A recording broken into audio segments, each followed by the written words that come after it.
The question is every member of joint Hindu family business including कर्ता has limited liability. अगर हम बात करें इस क्वेश्चन की तो इसमें क्या कह रहा है कि जितने भी आपके मेंबर्स होते हैं जॉइंट हिंदू फैमिली बिजनेस में, उन कर्ता को इंक्लूड करके उनकी जो लाइबिलिटी होती है वो लिमिटेड होती है। तो ये स्टेटमेंट आपकी ट्रू है, फॉल्स है या पार्टली ट्रू है, आपको ये बताना है। तो अगर हम बात करें लाइबिलिटी की, अभी हमने डिस्कस किया कि जॉइंट हिंदू फैमिली बिजनेस में जो आपके मेंबर्स होते हैं कर्ता को छोड़ के, जो आपके को पार्टनर्स होते हैं, उनकी जो लाइबिलिटी होती है, ठीक है, जो आपके को पार्टनर्स होते हैं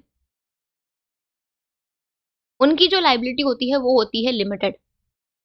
ठीक है, जितना तक का उन्होंने प्रॉपर्टी इनहेरिट कर रखा है, जितना का उनका प्रॉपर्टी का शेयर है, उनकी लाइबिलिटी सिर्फ उतनी होगी। एंसेस्टर्स के प्रॉपर्टी में जितना उनका शेयर है, उनकी बिजनेस में उनकी लाइबिलिटी सिर्फ उतने अमाउंट तक की होगी, राइट।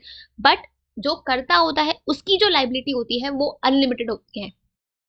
अनलिमिटेड लाइबिलिटी का मतलब क्या हुआ कि उसके पर्सनल एसेट्स भी लायबल है बिजनेस के डेट्स को पे करने के लिए, अगर बिजनेस के एसेट्स इनसफिशिएंट हुए तो, राइट। तो यहाँ पे जो कर्ता की लाइबिलिटी होती है वो होती है अनलिमिटेड। ठीक है, तो ये जो आपका गिवन स्टेटमेंट है कि सारे मेंबर्स इंक्लूडिंग कर्ता की लाइबिलिटी लिमिटेड है, ये स्टेटमेंट आपकी पार्शली सही है। सारे मेंबर्स की लाइबिलिटी लिमिटेड होती है बट कर्ता को छोड़ के, राइट।